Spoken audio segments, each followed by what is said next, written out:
Welcome to today's session, our Fireside chat. I'm really excited that we're talking today about reducing risk through team coaching. And I want to welcome Olga Netchaeva. Olga has been working with executive leaders and senior cross-functional teams to create alignment, improve performance, and decision making. And it's such an important time to be talking about this because team alignment doesn't happen by accident. We know that. And I think that it's so important to explore what we can be doing differently to help with that. So welcome, Olga. Thank you, Kasha. Thanks for having me. Pleasure to talk to you today. Olga, I'd love to, first just understand your background a little bit more before we kick off. It looks like, you've had a wealth of organizational and leadership development experience over 20 years. Tell us a little bit about that before we talk about alignment. Yeah. So my background starts with interest in psychology. How do people work? What makes them work well together, and what gets in the way of working effectively, collaborating, and talking more honestly with one another. And I started my career in strategic HR in a large public sector organization that had a lot of matrixed leadership um, organizational structures. And sort of over the years, I've done a lot of work with leaders in IT, in finance, in more technical and science-based functions, sort of today's technical subject matter experts that grew up through the organization to now be executives. Um, a lot of experience in strategic HR, organizational development, really kind of helping leaders marry the people practices within the organization with the business objectives that they want to achieve. So how can the people culture support the business outcomes that they desire? And then I went into leadership development and designed and delivered large-scale flagship leadership development programs at different levels of leadership hierarchy. And ultimately discovered coaching and never looked back. Coaching was sort of the modality that sort of married psychology and OD consulting in a way that really just kind of made everything click for the client and really held them and supported them as they implemented new ways of leading and new ways of interacting with one another when it comes to teams. Mm-hmm. So that's where I really found that I can add the most value, and I'm really passionate about bringing coaching into organizations today. Mm-hmm. So I know that we both agree on the power of coaching, which is one of the reasons that we're here. And we have both done executive coaching for quite a few years with individuals, and sometimes that is limiting because we don't always have the necessary ability to influence the systemic challenges that could be happening and the dynamics of an executive leadership team. So I know sometimes I've felt a little bit like, there's only so much we can do with this particular person and their skills, and so much influence that they can have. And then there are these other things that we just don't have influence over. So that's one of the reasons I really wanted to, have this fireside chat with you to talk about how we can bring alignment when we have a dysfunctional executive team or simply a misaligned executive team, and hear about the biggest challenges that you're currently seeing while companies are navigating so much change and uncertainty. So what's the biggest thing that you think is happening right now with the current pace of change in Mm. leadership teams? Yeah. Well, and I think it's also important to acknowledge that it's not just the pace of change. It also comes at the same time as the poly crisis and sort of geopolitical environment that we're in. The uh, the urgency with which challenges seem to hit because of the pace of change, uncertainty, the degree of disruption that teams are dealing with. So all of that creates, yeah, the challenges that I'm noticing the most are the where that constant pressure can have on an executive team. They're needing to still perform and deliver while also juggling all of these complex needs of stakeholders and objectives that they're trying to deliver on. So there's often no clear best path forward that sort of emerges as the choice, right? So that's a challenge that I see leadership teams wrestling with. And that can have an effect where leaders who ultimately, would under normal circumstances be very effective at sort of staying above the line and effectively communicating, addressing conflict, differences of opinion, because of that constant pressure and that pace that we're talking about. Um, they sort of sink back to their reactive um, ways of operating, right? So then you see anger and frustration and disengagement, the quiet quitting sort of bubble up, even at the executive tables. I think Yeah. human, it's a normal human reaction to the stress that they're under. Yeah, and I've seen that disengagement at the executive level, and I've often thought about what is the cost of that. That is a Mm, huge cost, both to that individual as well as to the company. yeah. Um, yeah, and so I know that one of the things that you mentioned before happens is this debating, this constant debating, but no decision making taking place. Tell us a little bit about how you've seen that in from your perspective. Yeah. So I've been in rooms, and I'm sure many of people who are listening to this conversation have, where there's different challenges when it comes to decision making, I think, that are common with executive teams. So one is that there's agreement, right? Before, like, there's agreement in the room. We've spent time sort of debating, evaluating options, right? We all agree on one thing, and then the meeting ends, and team members go off and they all do something different completely, right? It's almost like they, decision amnesia. They forget what they agreed on. Mhm. Um, then there's the debating piece too, right? So like spending hours of time over weeks, perhaps, debating different ways that they could sort of approach a decision. Um, and it's almost like they enjoy the debate. They're really good at their debate skills. They're really good at challenging each other and bringing in perspectives.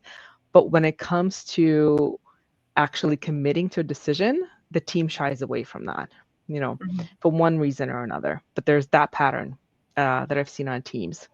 And then the other one is revisiting decisions that have been made in the past, and sort of like it's a cycle of almost like kind of going back to those decisions and reopening them for, again, debate or questioning, was that the right decision? Maybe we should decide something different now.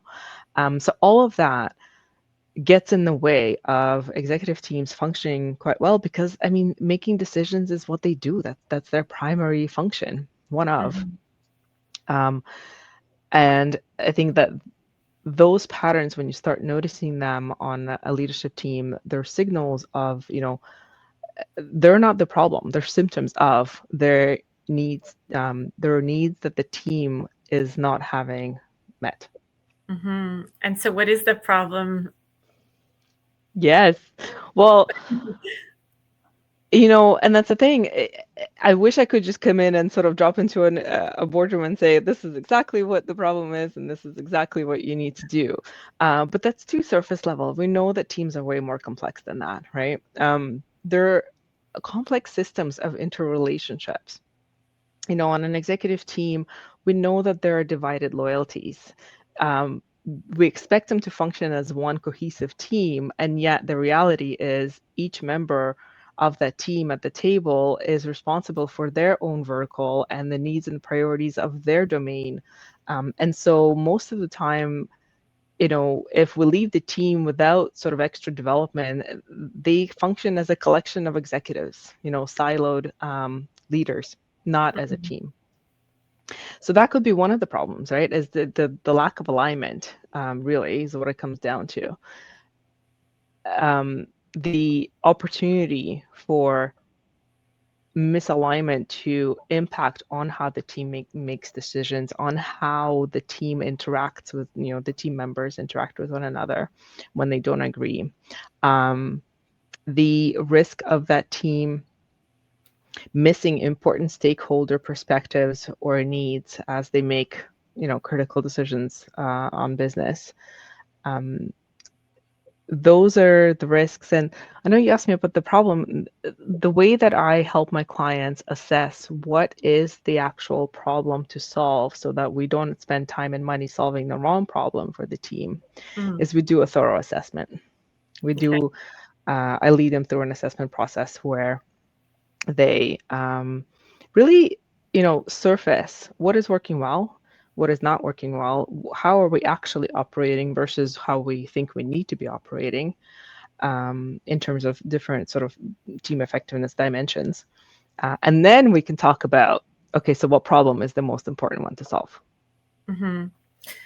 Yeah, it makes sense. I was just thinking about what you were saying around silos, right? We know that that's a classic problem. It's definitely not a new problem, and yet it's a challenging one to overcome.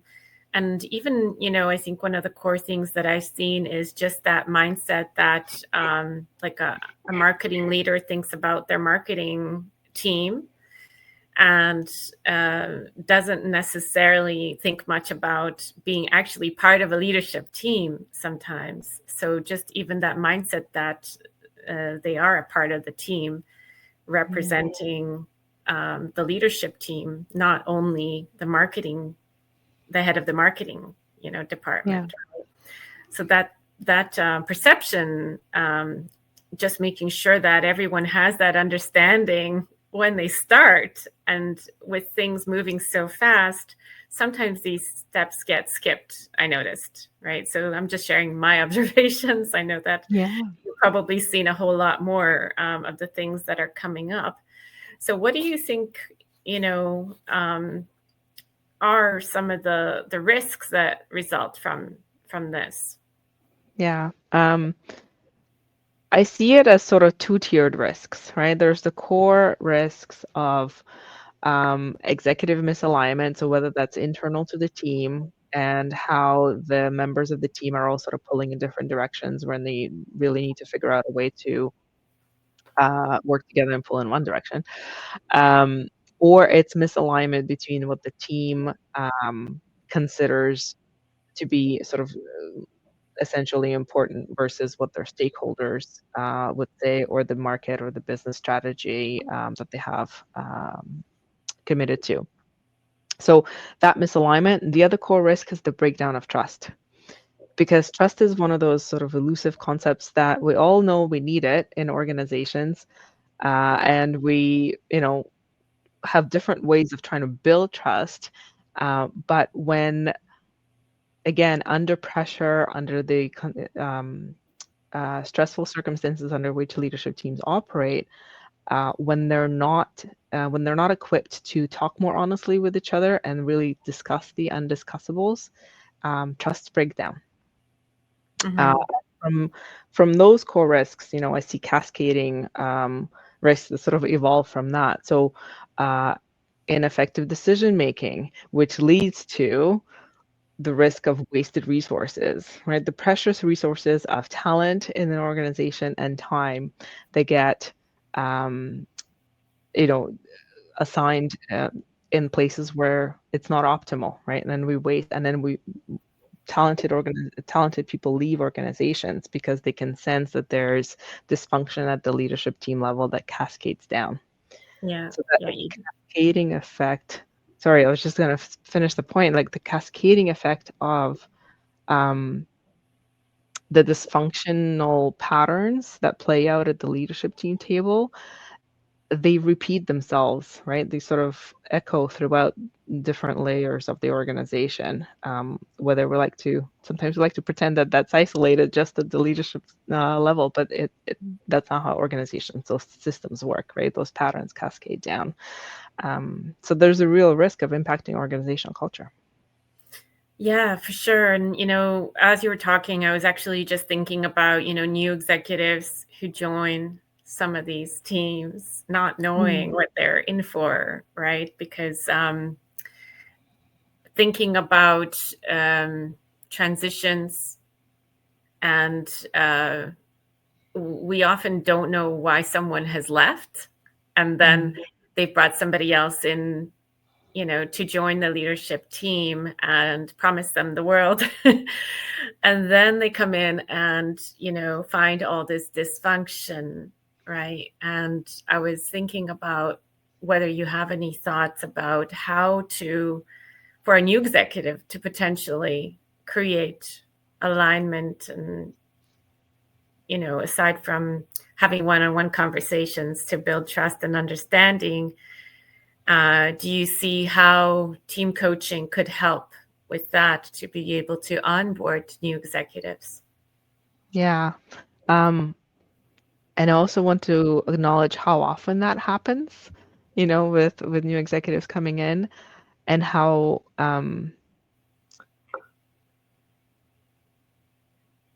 it requires a multi-pronged approach, right, to really help with that. So there's team coaching that we can do with the executive and that the team that they're leading. But there's also systemic facilitation that needs to happen between that new incoming leader and the relationships, with their boss, right, the executive who brought them in, and their peers who know of that organizational history and sort of the reasons why the previous incumbent did not work out and was let go, or wherever they left, it was an awkward exit. Um, that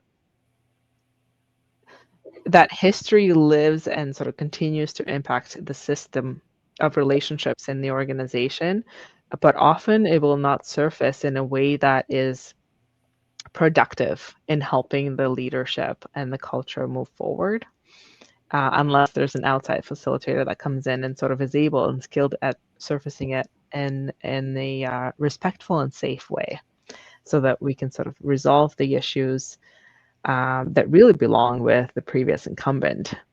And we're not holding the new incumbent as the fixer that comes in and is expected to fix everything. But we are creating a clean slate for them to lead from. So that's one way in which I help in that scenario. And with team coaching with that new leader and their team, again, we'll look at what are the needs. We'll do a needs assessment, right? What hasn't worked, right? What part of history is still relevant today to the team? What are they still impacted by? What opportunities are there with this new leader coming in and their new style that they're bringing? And what opportunities do they have to fully step into their authority? Yeah, And it's so, so yeah, important.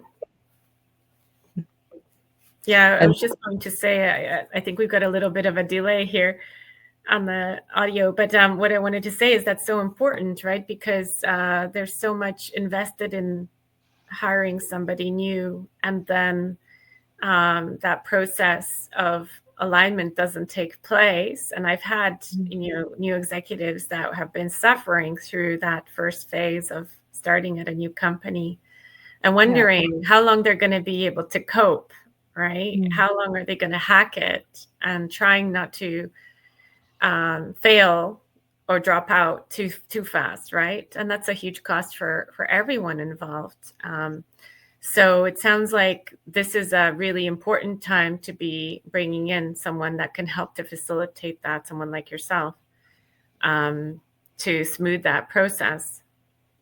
Yeah, I would argue that is a natural sort of point where team coaching becomes really useful, Mm-hmm. in setting that leader up for success in the new role that they're taking on, and all that they're commissioned to deliver.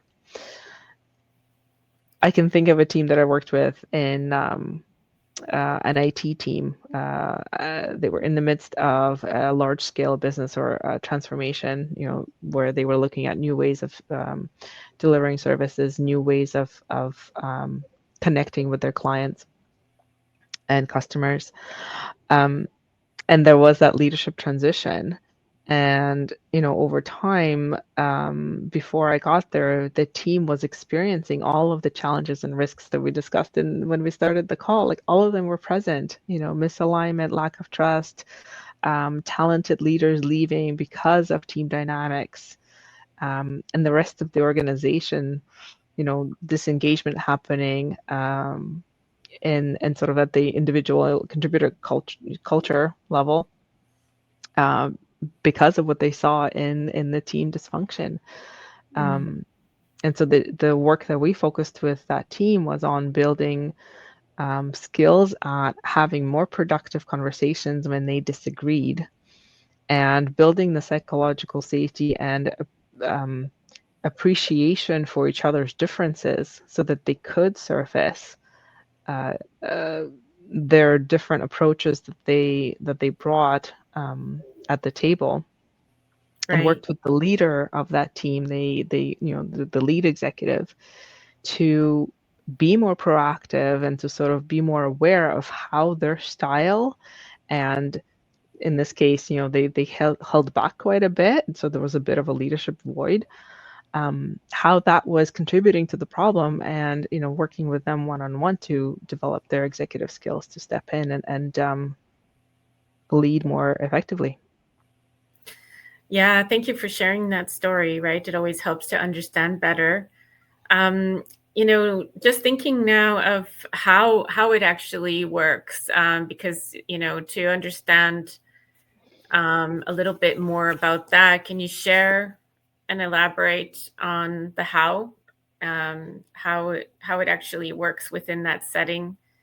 If somebody was to bring you in to help with this, aside from the assessment, what would be the things that they would expect for you to be involved in, and Yeah. how would that work? Yeah, thank you for that question. And actually, I'm going to back up a little bit and sort of also acknowledge that team coaching is still fairly a new concept for some leaders and organizations out there. I think executive coaching is much more familiar and easier to wrap your head around. So with team coaching, um, it is similar in that it's not a directive process from the coach, right? So a team coach partners with the team, and the team itself is considered to be a client, collectively, not just the leader or not just the sponsor who brought in the coach.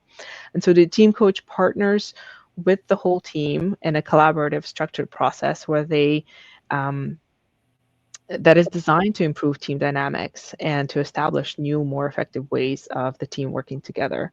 And so it accelerates team development because it integrates new awareness and new skills in real time as the team is doing their real work, right? So we're not just relying on offsites where we learn a bunch of new things and then we go off and forget about them 3 months later. Mm-hmm. And it's not relying on just providing recommendations with no sort of that integrative support for implementation, because again, a lot of those don't actually land with the team in the long run. So that is the unique advantage of team coaching that I see, compared to other team development modalities, which have a place, like consulting, training, facilitation.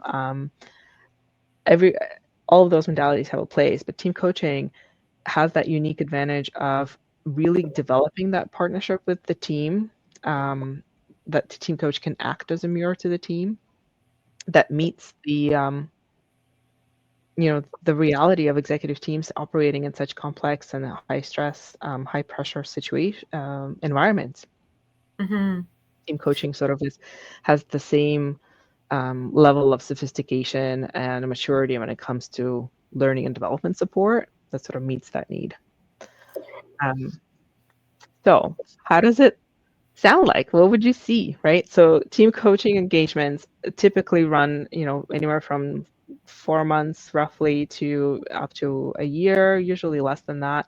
It really depends on the specifics of the engagement and what the teams, where they're starting from and what their goals are that they want to get to. But say, for example, you dropped in on a team coaching meeting with a team that I've been working on for at least a couple of months already, right? So that we've got some rapport and trust established, and there's collective understanding of and familiarity with the process. So one of the things that you'd see right away is that the coach is not at the front of the room sort of leading the meeting, right? The team owns their agenda, the team continues to own their goals and their business objectives and um, how they run their business. And you'd see me as the team coach sort of being fully present with the team to observe and sense for patterns of communication, decision making, whatever the focus area is for the team development, right? But aspects of what makes a high performing team. And you'd see me sort of leaning in sometimes with sharing some observational data that I just collected from real time how they're working together. Sometimes it comes with a question, that's aimed to help them move through a point of stuckness in discussion, or reflection, sort of invitation to speak more honestly with each other again. So what does that sound like? You'd hear real talk between team members because they're getting the skills and they've gotten the practice now to do that. So you'd hear things that perhaps, that team would never think of saying out loud to each other a few months ago. So things like, John, when you interrupted me just now, sort of that reminds me of why I'm hesitant to share my perspectives at this table. I'd like to finish my point. Mm-hmm. I'm getting goosebumps as I'm saying that right now because think of, the success that we would have with leadership teams if more of them were equipped to do this in a productive way with one another. Or another example of how they talk more honestly is, when it comes to decision making and those circular debates that were talked about in the beginning, you'd hear a team member say to whoever is the owner of that decision, right? I appreciate that you're trying to build consensus. And so we've been at it for a while now, trying to sort of figure out if we can get to consensus. But I think the team and I need a decision from you. We just need to decide and move on, right? Right, right. So you'd hear that sort of from the team. And from me, some of the things you'd hear are, those questions that I would lean in with. So for example, when I notice that there's body language around the table that actually is not in alignment with the verbal agreement that is seemingly happening around the table, I would call that out. Mm-hmm. I would say, I noticed that three of you have your arms crossed and nobody's really looking at each other as you're saying, yes, we agree. What's that about? Mm-hmm. It's not delivered with judgment. It's not delivered with an intention to call people out, but more, again, just holding up the mirror and an invitation to, you said you want to work more collaboratively together. You said you want to make stickier decisions together.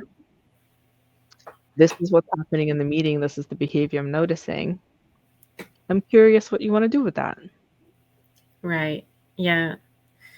Yeah. And, you're just making me think of, one of the very first opportunities when I started 12 years ago. I was working with a nonprofit organization. And what I noticed was because everyone there was really there to do good and to, Mm, you know, um, have an impact. And at the same time, everyone was just so nice that there was so much mm, tension under the surface that was never addressed. And things mm, would just bottle up, like come out unexpectedly.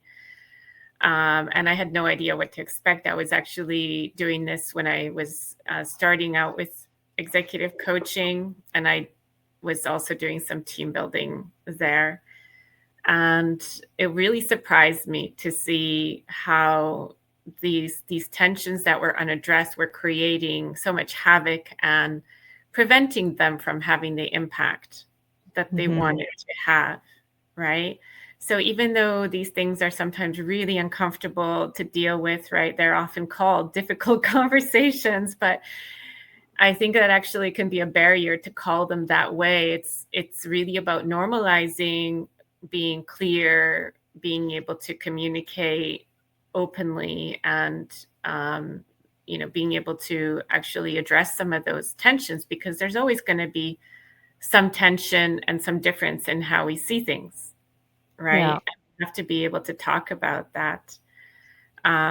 So, I really appreciate what you're sharing. And, I think that there will definitely be some people that will be uncomfortable and see the value in it at the same time. Yeah, absolutely. And a lot of it comes with, you know, the ability that the coach has and the advantage of just being a neutral third party, of creating that space, right? Holding that space for the team to surface these things in a way that is respectful still of one another, so that we're not destroying relationships, and that we're not adding sort of toxicity that we can't resolve within that meeting or with the team. Um, so that's the advantage of having a qualified team coach with the team, is that sort of it's done they can help the team do these things, name sort of the elephant in the room, or talk about sort of past hurts and conflicts in a way that is still reparative to the team, right? We're repairing relationships. We're not further destroying them. That also brings up a point that I wanted to say, in that not every team is ready for team coaching. There are situations when perhaps a team is so steeped in recovering from something, a toxic event, or trauma, team trauma that they've experienced recently, that needs to be dealt with in a different way rather than team coaching. Because team coaching sort of relies on there being a certain sort of foundational amount of trust that the team already enjoys and sort of can build on as we start to have more honest conversations. Just thinking that, there was a team that I sort of came across, and they had a really a leader that was causing quite a lot of challenges for the team, and they were still in their role, right? So still in place. And because of some of the issues in that dynamic, team coaching would not have been the right intervention to bring in at that time. And so what would be a better intervention in that sort of situation? Honestly, I think it's something like mediation, or maybe conflict coaching, that comes in, that sort of deals with specific individuals on that team rather than working with the whole team together collectively. Right. Sometimes it's training that needs to happen first, training on how do you address certain situations, right? To build that foundational sort of skill level. And how would you, because I know team building is what people are used to hearing about, right? Team building is the most common term for building, I guess, trust and relationships. And that often is an offsite where some of these types of things are perhaps addressed, right? Perhaps training, or perhaps some sort of fun activities to bring people together. It can be varied. And I'd like to, hear a little bit about what your perspective is. Like, is there an order of things that you think is valuable for bringing in team coaching? Does some sort of team building need to happen first Yeah. to continue building? So my professional opinion, and others may feel differently, is that team building, like when I think of team building, I think of fun games, right? Like the the classic trust falls, or the, pass the ball to one another, that sort of thing, right? They're fun, and they feel like they're help shape bonds between team members in the moment. But in my experience, they don't have any long-term lasting effect beyond the team building event that happens, right? So I'm not a big fan of sort of team building as the thing to do, um, with the team to support them. Other team development modalities, so facilitation, um, team, training. I do some micro training when I team coach as well, right? But it's not done as like a full day of training. I might take like 10, 15 minutes in a meeting with to teach a micro tool that is just in time, just when the team needs. So there's times for that. I might facilitate quite a bit too, but I tend to be really clear with my clients if when I'm in coaching mode, or when I'm facilitating, or when I'm training. So you would consult the client to understand what the best recommendations are. Yeah, absolutely. Consult the client, consult the team and the leader, right? Also input from stakeholders, organizational sponsors, customers, right? Like there's actually out there's a 360 assessment that is designed for teams to gain a better understanding of how well aligned they are internally and externally with all the various systems that they're there to serve and create value for. That's by an organization that, well, the assessment was designed by Dr. Peter Hawkins with other collaborators. It's called Team Connect 360. So that's another powerful tool if a team wants to really dive in deep into understanding how they relate with the systems that they're operating within. And so I know that this is, something that you really felt was very powerful, right? Because this is a modality that you decided to get your advanced certification in from the International Coaching Federation, specifically on team coaching. Was there a situation at work, or was there something that you experienced that, made you decide that you need to invest in this direction? I think it was a slow build over the course of my career, just, with the range of team, highly effective and highly dysfunctional teams that I've seen over the years. And also recognizing that limit point that you talked about earlier, where there's only so far that you can get in helping a team improve when you're working with individual leaders.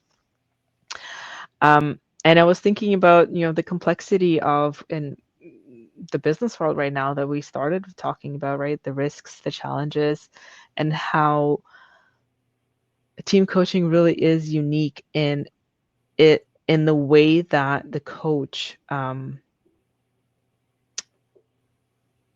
partners and sort of helps the team see themselves in a different light,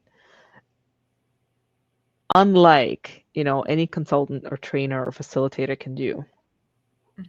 And that really is how we reduce risks in the organization, is we help the team step out of their pattern, step out of crisis mode, if that's where they're operating in most of the time, and become more aware of their patterns. And then once they're aware of the patterns, right, we can surface some of the things that everybody feels, but nobody wants to talk about because they don't know how to do it safely.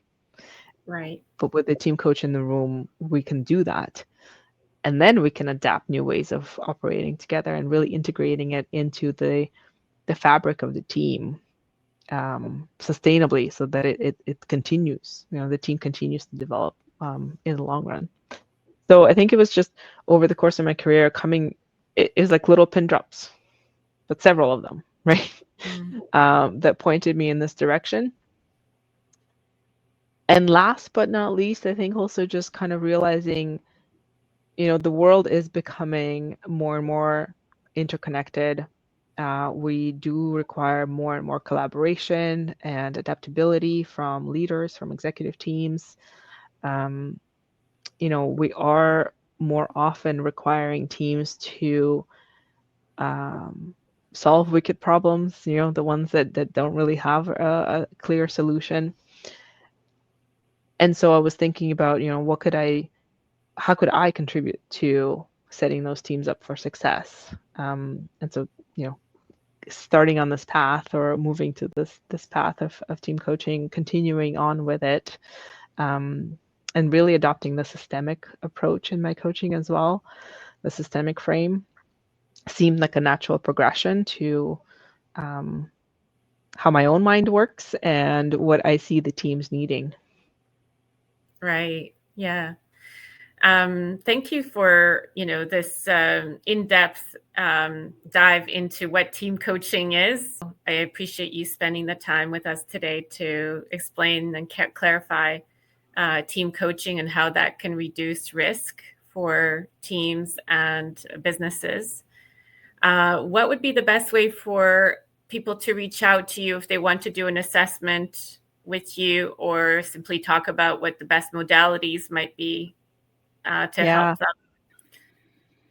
them? Yeah, thank you. First of all, it's been a pleasure. I'm really glad that you and I had the opportunity to talk about this and to kind of continue to bring that knowledge and understanding of team coaching out in the world.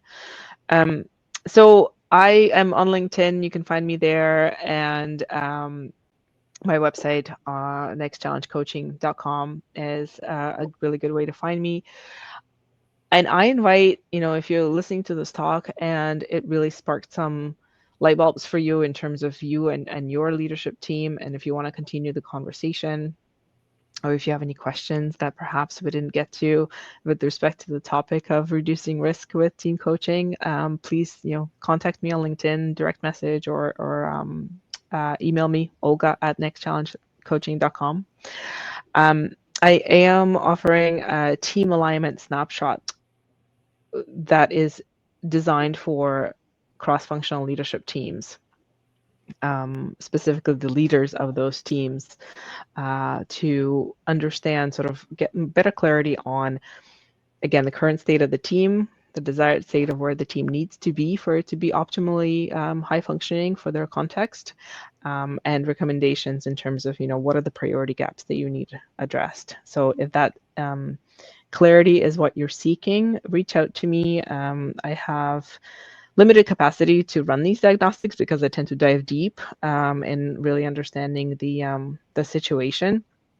I've got a couple of spots left to that I can accommodate between now and mid-December. So reach out if that's of interest. It's $497 for that combination of diagnostic and debrief.